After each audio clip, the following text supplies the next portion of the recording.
lesson comes from the book of 2 Samuel. Rizpah had been one of the concubines of Saul, the first king of Israel. Saul and his oldest 3 sons, including Jonathan, were killed in David's rebellion at the hand of the Philistines. Ishbosheth, Saul's 4th high-status son, became king. King Saul's commander-in-chief, Abner, made a play for the throne by attempting to corrupt Saul's harem, which included Rizpah. She was likely violated in the process. Eventually, Ishbosheth was assassinated, and even though Abner switched loyalties to David, he is assassinated as well. This is the backdrop that frames David becoming the king of Israel. Because David had been good friends with Jonathan, he at first allowed all of Saul's family to continue to live peaceably in the land. Eventually, however, he became concerned that Saul's sons might challenge his right to the crown, and so when the neighboring Gibeonites requested that reparations be made for wars they had endured under Saul, David took advantage of the situation. David told the Israelites that the drought they were experiencing was due to God's anger over Saul, over what Saul had done to the Gibeonites, and that God had demanded the sacrifices of Saul's sons to appease the Gibeonites and end the drought. This led to the public lynching of Rizpah's 2 sons, Armoni and Mephibosheth. We encourage you to read this story on your own. It is found in 2 Samuel chapter 21.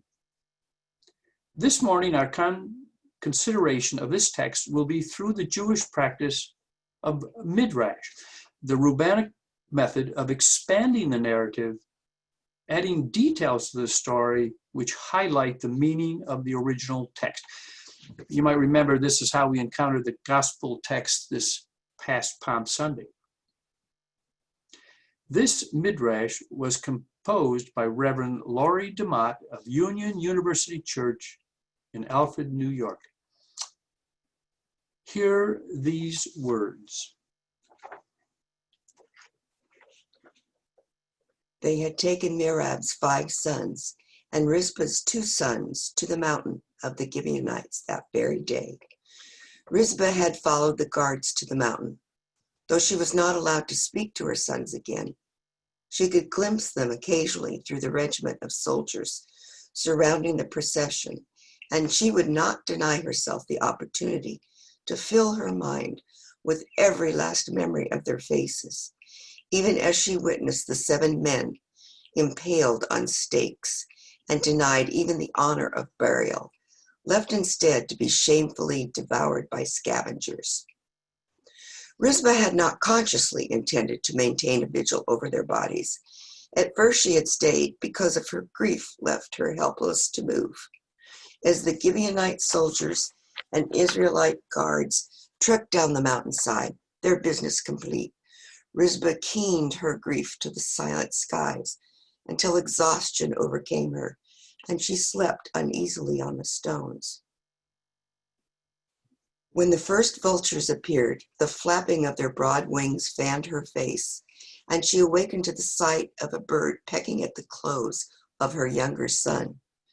Enraged with grief, she flung herself at the vulture, and the startled bird scattered quickly to the trees to study this unusual threat. Rizpah cursed them. She cursed David, cursed her life, cursed her world, even her God. If David had truly heard God speak such a horrific command, she wanted no part of such a God. In those early days of heartache, Rizpah's vigil was a vigil of blind grief, giving purpose to a life that was suddenly cheated of any other.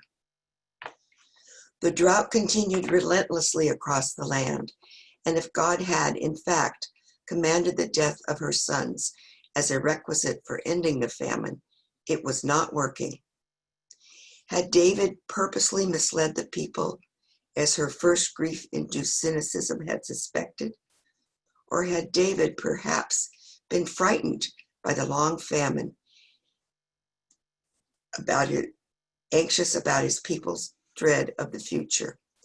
Had he, in his own desire to bring security to his people, misled himself?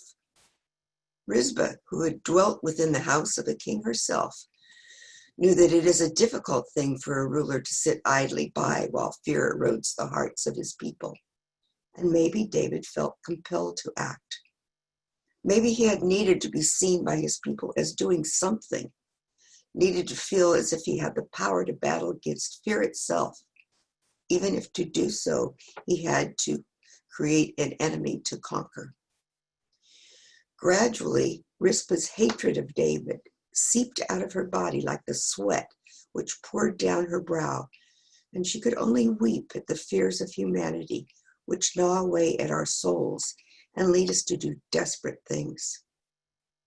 It was then that her true vigil began.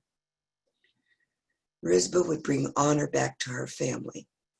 She would thrust her small self against all of the despair of the human heart and single-handedly stand against death and decay.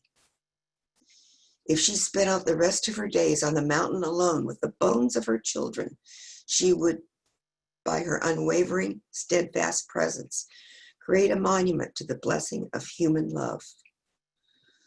For 5 months, through unrelenting heat, Rizpah battled those that would eat away at all we hold dear, confronting the beasts in that wilderness with unexpected courage and enduring through the stubborn persistence of her deep love. Rizpah shook herself out of her reverie. A movement on the path below had caught her eye. The vulture had long since disappeared, and it was too hot for any animal to be prowling. Besides, no wild creature would kick up the dust that was filling the path below. As she stood to watch, she could hear the beat of horses' hooves, several horses perhaps, approaching at a steady clip. Who would be interested in visiting her lonely spot, she wondered. But the vigil of 5 months had taught her patience, and she waited, watching the dust cloud grow larger, until finally she was able to discern the shape of a man on horseback climbing the last mile of the path. Only then did a slight widening of her eyes betray her shock. The man was King David. The king waved to his guards and said something she couldn't hear, but she assumed he had ordered them to stay behind, since they turned their mounts around and took up watch, scanning the path below them. David trotted forward and dismounted before Rizpah. "You are Rizpah, mother of Saul's sons," he said, as if waiting for her to confirm her identity, though they both knew that there would be no others on this mountain to confuse her with. "Yes," she replied, as wary as she was only minutes ago with the vulture overhead. "The people have told me about you," he continued. "They have said that you keep vigil for your sons and for the sons of Merab, and that you will not leave as long as their bones remain dishonored."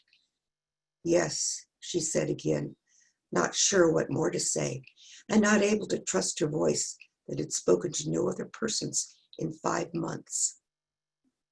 David paused and bowed his head ever so slightly, and then in a soft voice, in a voice not of kings, but in the voice of an ordinary man, struggling to comprehend the responsibilities and the failures of his life, he said, "I have come to take your sons home." David buried the bones of Rizpah's sons the next day, alongside the bones of Merab's sons and the bones of Saul and Jonathan, which had been retrieved from the land of Jabesh Gilead. Saul's family was once again honored in the land, and Rizpah's vigil was ended.